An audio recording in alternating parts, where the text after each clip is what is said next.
한 주간 있었던 부동산 얘기 한번 해보겠습니다.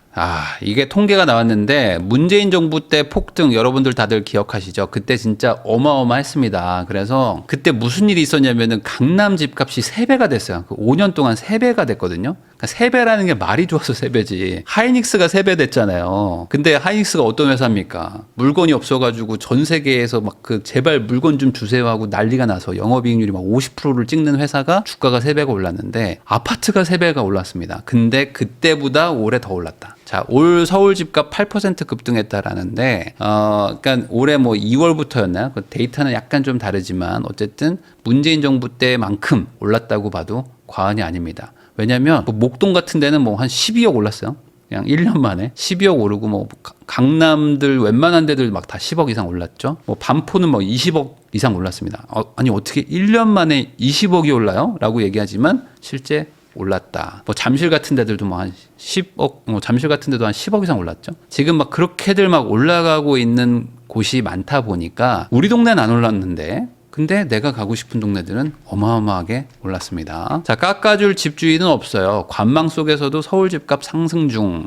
이게 무슨 소리냐? 최근에 이제 너무 막 급등하다 보니까 15 대책을 통해 가지고 거래를 사실상 이제 중단시키는 그런 정책을 쓰면서 거래가 멈춘 것이지 집값이 하락 추세로 전환된 건 아닙니다. 그러다 보니까 집주인들은 뭐 아니 어차피 지금 내가 팔아봐야 갈 데도 없고 지금 이 분위기 돌아가는 걸 보니까 가지고 있으면 좀 올라가겠구만 라는 생각에 버티기 들어가고 있는 거죠. 그리고 예전에는 이제 다주택자도 많았지만 이제는 뭐 실제 서울 다주택자들이 많지가 않습니다. 그러다 보니 뭐 이거 판다고 하면 이제 바로 무주택자가 되는 건데 무주택 되는 것도 좀 불안하잖아요. 그러니까 그냥 이제 들고 가는 거죠. 그래서 깎아주지는 않는다. 자, 대출 비중이 62%에서 47%로 뚝 떨어졌다. 이제 서울 아파트를 사는 사람들도 기본적으로 이제 대출 규제가 이제 너무 오래 가고 있잖아요. 거기다가 이제 6월 달부터는 뭐 이제 6억으로 다 막아버리고 지금은 이제 2억으로 막히다 보니까 뭐 40억짜리 아파트 사는데 대출 2억 나옵니다. 그러면은 당연히 대출 비중이 쭉 줄어드는 거죠. 그러니까 많은 분들이 집값이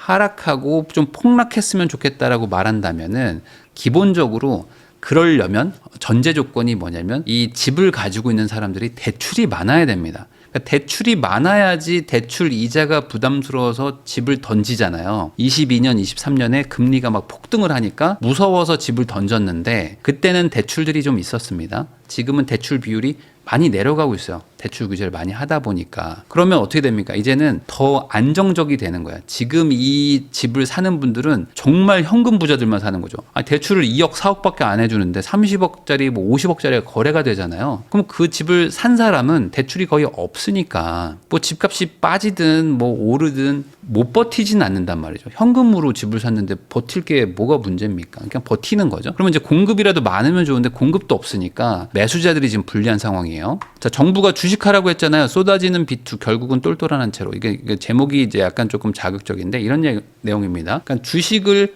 정부가 하라고 해서 실제로 부동산 투자를 하려다가 주식한 사람도 많겠죠. 근데 이분들이 돈을 좀 벌었습니다. 기본적으로 우리나라는 이제 삼성전자, 하이닉스 많이 사는데 이 삼성전자, 하이닉스가 다 2배, 3배 올라버리면서 주식으로 돈 번 사람들이 많아진 거예요. 그래서 이분들이 주식을 팔아서 지금 집을 사러 옵니다. 이 자금 출처에 대해서 기입을 할 때 주식 매각 대금 이렇게 쓴 사람들이 상당히 지금 늘어나고 있다. 그래서 물론 주식으로 잃는 사람도 많지만 당연히 확률 통계상 돈 번 사람도 많겠죠. 이 지수가 거의 2배 가까이 됐는데 그러면 돈 번 사람들이 또 집 사러 온다. 자, 주담대가 막히니까 이제 주식 팔고 뭐 사내 대출 받고 뭐 차 담보 대출하고 뭐 이런 걸 해가지고 뭐 퇴직연금 깨가지고 지금 집 산다 이런 내용들이 많습니다. 근데 이것도 참 어찌 보면은 이게 맞나 싶어요. 왜냐? 아니 이렇게까지 연끌을 해? 라고 생각하는 분들은 너무 단편적으로 생각하는 거예요. 아니 원래는 주담대가 뭐 6억이나 10억 뭐 12억씩 해줬는데 대출을 안 해주니까 지금 대체제를 찾아서 깨는 거잖아요. 특히 퇴직연금 깨는 분들이 지금 많은데 특히 지금 퇴직금을 정산받는 분들이 많거든요. 우리나라는 퇴직금을 집 살 때 정산해 주잖아요. 근데 퇴직금은 어찌 보면 이제 노후 대비를 하는 건데 그거를 사실 안 깨고 그냥 주담대를 받는 게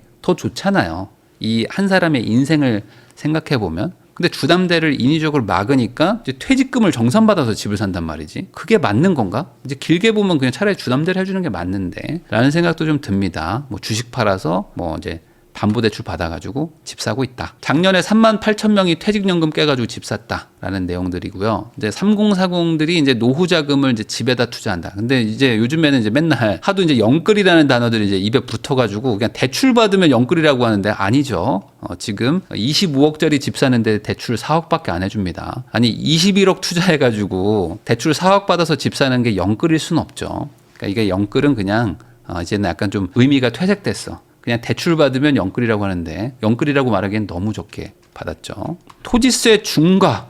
이거 뭐 지금 말도 안 되는 내용들이 또 나왔습니다. 그러면서 토지 보유세를 부과하고 그걸 걷어가지고 전 국민한테 나눠주겠다 하는 이 또 논란의 법이 발의가 됐습니다. 근데 이게 과거에 이제 현 대통령이죠. 이재명 대통령이 이제 과거 후보 시절 때도 이제 국토보유세를 해야 된다 뭐 이런 이야기를 하다가 이거 조금 아닌 것 같네라고 하면서 이제 사실상 철회를 한 그런 정책입니다. 그러니까 대통령이 철회를 하셨는데 아니다 하면서 지금 이제 여당과 이제 뭐 소수당들이 이제 모여가지고 우리 토지 보유세를 합시다. 하면서 발의를 또 해버렸어요. 그러니까 이게 뭐냐면 그냥 간단한 겁니다. 기본적으로 뭐 농지라든지 공장이라든지 실제 그 목적에 맞게 쓰고 있는 거 있죠. 그런 것들은 빼주고 그게 아닌 뭐 아파트라든지 뭐 일반 상가 같은 것들 이런 것들은 1%씩 세금 내라. 1%입니다. 물론 이제 여기서 뭐 일부 재산세를 뭐 감면해 주겠지만 그냥 세율이 1%가 된다고 보면 되겠죠. 그냥 보유세가 1%가 되는 겁니다. 그럼 보유세 1%라는 건 뭐냐? 먼저 뭐 공시가격으로 하겠죠? 아무래도. 그러면 뭐 예를 들어 뭐 30억짜리 아파트다. 그러면은 이제 공시가가 뭐 요즘에 한 70% 정도 되니까 한 20억이라고 치고 그럼 한 2천만 원 내라는 거예요. 2천만 원 내라. 그럼 거기서 쫙 걷어가지고 국민들 인원수로 n분의 1 해가지고 돌려주겠다. 그러면 2천만 원 걷어가서 한 100만 원 들어올라나요? 한 1,900만 원 정도는 세금을 내라는 겁니다. 그럼 그걸 왜 내야 되냐? 토지를 가지고 있다는 것 자체가 토지는 제한된 재화기 때문에 너가 그 토지를 가지고 있음으로써 인플레도 이기고 전반적으로 자산이 더 불어난다. 그러니까 이거를 국민들과 나눠 가져야 된다. 라는 개념이겠죠. 그래서 이거를 한다는 거예요. 그래서 이게 또 나왔습니다. 이게 지금 보면요. 뭐 지금 2+2+2, 3+3+3, 무한전세갱신, 그리고 이제 토지보유세, 이게 지금 거의 다 비슷한 분들이 계속 내고 있거든요. 근데 이게 만약에 소위 말하는 이제 간보기 정책이 아니라 어느 순간 이게 여당에서 마음 먹고 드라이브를 걸면 바로 통과되잖아요. 그러면은 이런 게 되는 순간 이제 엄청난 일들이 일어나겠죠. 그리고 이제 만약에 이제 대기업들 같은 경우에 뭐 이제 토지를 좀 가지고 있는 경우도 있습니다. 특히 이제 건설사 같은 경우에는 미리 좀 땅을 사놓는 경우도 있어요. 나중에 개발하려고? 그러면 아니 거기가 뭐 농지도 아니고 뭐 공장도 아닌데 그럼 나대지 아니야? 그러면 자 예를 들어 뭐 1,000억짜리 땅을 가지고 있어. 그럼 세금 내라는 거예요. 1%씩. 그러니까 이런 걸 왜 발의를 하는가? 좀 애매합니다. 그냥 차라리 그냥 재산세 하나로 통합을 하면 모를까? 뭐 이거는 또 이거고 여기는 또 이거 또 붙고 막 계속 세금이 막 들러붙어 버려요. 뭐 있는 거를 막 없애주는 것도 아니고. 그래서 이런 것들은 좀 발의를 신중하게 해주시면 좋겠고 하지 말자. 이런 얘기를 좀 하고 싶었고요. 자, 내년도 서울 아파트 매매 전세 동반 상승이 전망되고 있습니다. 뭐 세금이 변수라고는 하지만 내년도가 뭐 하락한다라고 말하는 뭐 전문가나 전문 연구 기관들은 뭐 없는 것 같아요. 그러면 내년도는 좀 각오를 해야 된다. 자, 집값 급등의 서울시 고가는 두둑해지고 있다. 내년에 이제 취득세나 재산세가 10조 정도 징수가 된다고 합니다. 그러니까 서울시는 이제 지방자치단체이기 때문에 당연히 취득세 같은 그런 이제 지방세가 주 수입원인데 지방세가 계속 늘어나고 있습니다. 24년도가 8조였는데 9조, 10조 이렇게 쭉쭉쭉 늘어나고 있는 거죠. 집값이 올라가면 지방자치단체들은 세수가 확보가 됩니다. 그러다 보니까 똘똘한 한 채 정책을 계속 쓰니까 지자체도 양극화가 일어나는 거예요. 강남구 뭐 서울 이런 데들은 돈이 계속 들어오는데 뭐 이제 지방에 있는 도시들 뭐 소도시 이런 데들은 오히려 지자체 예산이 지금 더 적어지고 있습니다. 취득세가 거치겠어요? 안 되겠죠. 똘똘한 한 채 하라는데. 그러니까 이것도 양극화다. 그래서 이게 다주택 규제가 지금 여러 가지 부작용들을 일으키고 있는 상황입니다. 자, 풀면 불안하고 묶으면 부담되고 토어제를 풀 것이냐 말 것이냐 가지고 계속 얘기들이 나오고 있는데 임시대책이다라고 이제 김용범 정책실장이 이제 얘기를 하셨지만 이것도 지금 좀 논란입니다. 그래서 이제 국토부 장관하고 서울시장이 만나가지고 대화를 했지만 국토부에서는 토어제 해제에 대해서는 얘기한 게 없다라는 얘기들이 나오고 있어요. 그러다 보니까 부동산 대책이 조만간 나온다고는 하는데 공급 대책 있죠. 그거 나올 때 토어제 풀어주냐 안 풀어줄 것 같다라는 의견들도 지금 있는 것 같아요. 그래서 이런 거는 항상 그 익명의 관계자 있잖아요. 익명의 관계자가 얘기를 했는데 토어제 해제에 대해서는 지금 정부 내에서 전혀 얘기를 하고 있지 않다. 내용들도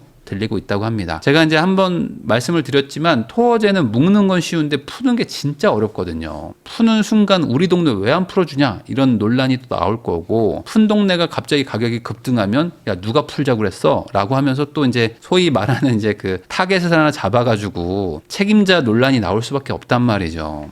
아, 이거 할 수 있을까? 뭐 풀지 말지 한번 지켜봐야 될 것 같고요. 자, 정부가 지금 공급 대책 내놓는다고 지자체부터 해서 뭐 모든 부서를 막 닥달하고 있습니다. 그래서 국유지 같은 것들 가지고 있는 거 있으면 다 내놔 하고 있는데 약간 일방적이겠죠? 그러다 보니까 이제 정부의 말을 듣긴 들어야 되는데, 아니 우리도 우리 지자체가 나름대로 이렇게 계획을 하고 있던 게 있었을 거 아니에요. 야, 여기 이 부지에다가 좀 공원을 만들어 볼까? 야, 여기다 좀 문화시설 하나 만들어 가지고 뭐 해볼까? 라고 했던 데들도 다 지금 집 짓겠다고 하니까 내놔 하는 거잖아요. 그러니까 이제 서울시나 주민들이 반발을 많이 하고 있다. 용산 정비창 있죠. 그리고 태릉에 골프장 있거든요. 군 골프장 뭐 이거 옛날부터 이거 한다고 했는데 아예 진행도 안 됩니다. 왜? 그 동네 사람들한테는 그거를 하는 게 되게 싫거든요. 왜 여기다가 아파트를 짓냐고 하면서 막 그 반발이 많아가지고 그 지자체도 그렇고 거기 해당 지역구 의원들도 반대하고 막 이런 일들이 많습니다. 어쨌든 지금 또 공급한다고 하는데 이게 쉽지 않아 보여요. 자, 그러면 이제 비아파트라도 공급이 많이 되면 좋은데 오피스텔도 지금 역대 최저입니다. 그러니까 지금 공급이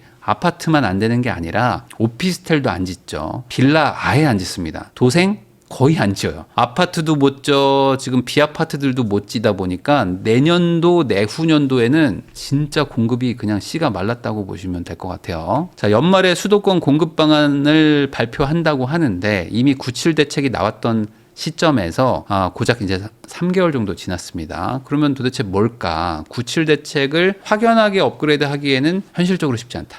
그러면은 있던 것들 더 잘하겠다 정도? 그 다음에 혹시 뭐 기존에 빠졌던 것들 중에서 추가 대지를 뭐 몇 개 정도 발표하는 정도 아닐까? 라는 생각이 좀 듭니다. 지자체랑 협의를 하고 있는데 장관이 정확한 발표 시점을 특정하기 어렵다고 했어요. 그러면 지금 16일이니까 또 연말 되면은 또 분위기 또 싱숭생숭해지죠. 그러면 내년으로 넘어갈 수도 있지 않을까라는 생각이 들긴 드네요. 자, 근데 여기서 이제 하나 유추해 볼 수 있는 게 나왔습니다. 뭐냐면 이제 국토부에서 업무 보고를 하면서 주거복지 추진 방향을 발표를 했습니다. 5년간 공적 주택이라고 해가지고 110만 호를 공급하겠다고 했습니다. 그러니까 이게 사실상 요번에 연말 연초에 나온다는 공급 대책의 뼈대가 되겠죠. 아니 국토부가 발표한 게 따로 논리는 없잖아요. 그러니까 국토부께 그 대책에 대부분 포함이 될 겁니다. 자, 그러면 결국에 이번에 공급 대책 나오는 거는 공공이 110만 호를 짓겠다라는 걸로 나오겠구나라는 거를 유추해 볼 수 있는 거죠. 자, 그러면 이제 도심주택, 도심지에다가 2030년까지 8만 가구 플러스 알파를 착공하겠다라는 것도 있고요. 그리고 연간 지금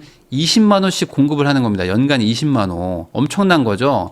분당보다 더 많은 거를 지금 공급한다는 거예요. 분당보다 더 큰 20만 호는 분당보다 더 큰 사이즈의 도시를 매년 공급하겠다는 겁니다. 근데 그걸 공공으로 한다?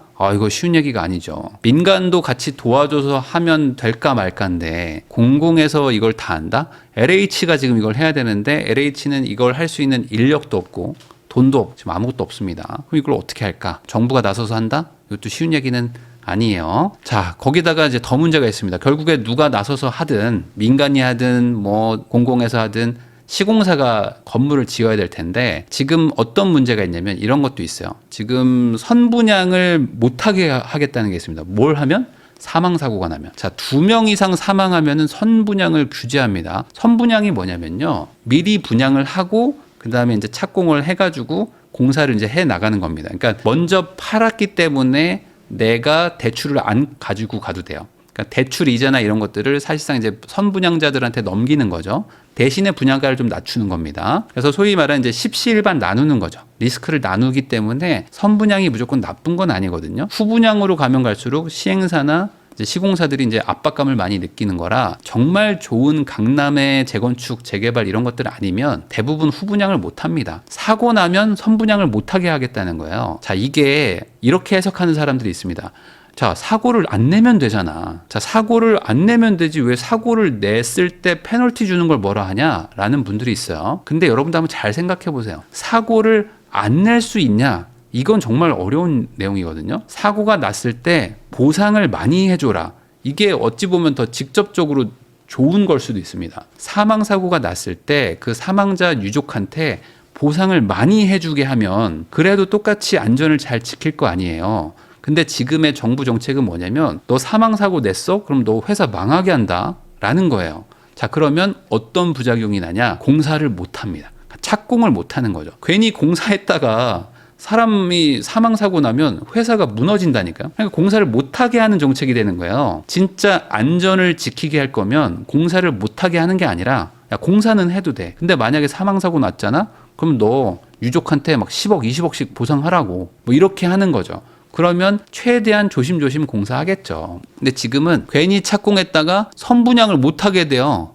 그러면은 한마디로 이제 주택 짓지 말라는 거거든요. 그러면 뭐 다 직원들 다 잘린단 말이죠. 그러면 어떻게 되냐? 방법이 없다. 안 하겠죠. 자, 청약이요. 집 없는 현금 부자란 어려운 조건을 갖춰야 됩니다. 뭐 이런 내용들도 있는데, 그러니까 지금 규제가 너무 강해지다 보니까 무주택인데 현금이 한 20억 있어야 돼요. 그리고 이제 가족들도 뭐 6인 가족이 살아야 돼. 그 지금 청약 가점이 80점대가 나와야 되거든요. 이거 어떻게 하냐고 이거를. 근데 이런 소수의 뭐 몇 명이 있겠죠. 그런 사람들은 지금 뭐 논한 거고 그런 게 아닌 대다수의 사람들은 답이 없는 상황입니다. 그러니까 청약도 지금 안 돼. 대출도 안 되니까 집도 못 사. 근데 전월세는 올라가. 정말 죽을 맛인 거죠. 보이스피싱도 구제해 주는 거냐? 전세 사기 선구제 해줘라 라는 내용들이 지금 나오고 있다 보니까 그럼 우리도 구제해 줘라. 이 같이 지금 형평성 논란들이 나오고 있습니다. 이게 무슨 소리냐면은 이 전세 사기가 심각한 문제이기 때문에 먼저 보상을 해주고 그 다음에 이거에 대해서 나중에 정부가 뭐 그 후속 조치로 최대한 원금을 회수해 봐라. 뭐 이런 거를 검토하라는 얘기가 나왔습니다. 자, 그럼 이게 어떤 의미겠어요? 당연히 전세 사기가 안 일어나는 게 제일 좋겠지만 일어났어요. 근데 일어났는데 그거를 다 세금으로 먼저 선 보전을 해주라는 거야. 일부라도. 그러면 이제 재정이 이제 급속도로 안 좋아지겠죠. 왜냐면 이런 전세 사기가 안 일어나기가 힘든 구조거든요. 아니 개인 간의 사적인 거래를 막 막을 수는 없잖아요. 그래서 뭐 예를 들어 누가 아무것도 모르고 시세가 3억인데 전세를 3억 2천에 누가 계약을 한 거예요. 그런데 만약에 사고가 터졌어. 그러면 이제 세금으로 뭐 한 1억을 보전을 해준다는 거죠. 그럼 그 1억이 회수가 되냐? 안 되죠. 당연히 회수가 안 됩니다. 그럼 그게 다 재정 적자로 쌓일 거 아닙니까? 그러면은 보이스피싱은 안 해줍니까? 라고 하는 거예요. 왜냐면 보이스피싱도 한 가족의 인생을 무너뜨리는 수준이 되거든요. 그러면 이 보이스피싱은 왜 안 해줍니까? 전세 사기는 해주고 여기서부터 벌써 형평성이 안 맞잖아요. 아, 이게 될까? 라는 좀 의문이 좀 들고요. 어중간한 여러 채 들고 있다가는 손해본다. 다주택자 비중 최저로 떨어지고 있다. 다주택자 비중이 조금 올라갔다가 다시 좀 내려가고 있습니다. 그러니까 다주택자를 하고 싶어서 하는 사람은 저는 지금 없는 것 같아요. 그냥 어쩔 수 없이 하는 거지. 어떤 상황에 따라서. 지금 다주택을 돈 벌려고 돈 된다라고 해가지고 하는 사람이 얼마나 있을까요? 지금 다주택 하면 뭐 중과를 안 당하는 것도 아니고 정말 무슨 사정에 의해서 어떤 뭐 가족들이 갑자기 뭐 집이 필요하다거나 뭐 내가 떠났다거나 뭐 이런 거 아니면은 저는 많지는 않다고 봐요. 그러다 보니 지금 다주택 안 하죠. 있는 것도 팔고 있는 상황이라고 보시면 됩니다. 자, 대출 규제에다가 공급 절벽까지. 그러다 보니 이제 전세 포비아가 일어나고 있다. 그래서 지금 올림픽 선수촌 아파트라고 있습니다. 여기 지금 재건축 추진하고 있는데 여기는 87%가 계약갱신 청구권을 썼대요. 그러니까 이게 무슨 소리냐? 이게 전세든 월세든 세입자분들이 2년 살고 거의 열에 9명이 갱신권을 쓴 겁니다. 자, 그 말은 어떤 걸까요? 올림픽 선수촌에 신규로 들어가려고 했던 사람들은 전 월세가 아예 없는 거예요. 구할 수가 없는 거죠. 원래라면 100개가 나올 건데 13개만 나오는 거예요. 그럼 그 13개만 놓고 수십 명이 싸워야 되겠죠. 당연히 전월세가 올라갈 수밖에 없습니다. 뭐 전세가 안 올라가면 월세가 올라가겠죠. 리센츠, 음마아파트 이런 데들도 계약갱신을 50% 이상 한다고 합니다. 그러니까 전반적으로 살기 좋은 동네들은 엄청 올라가요.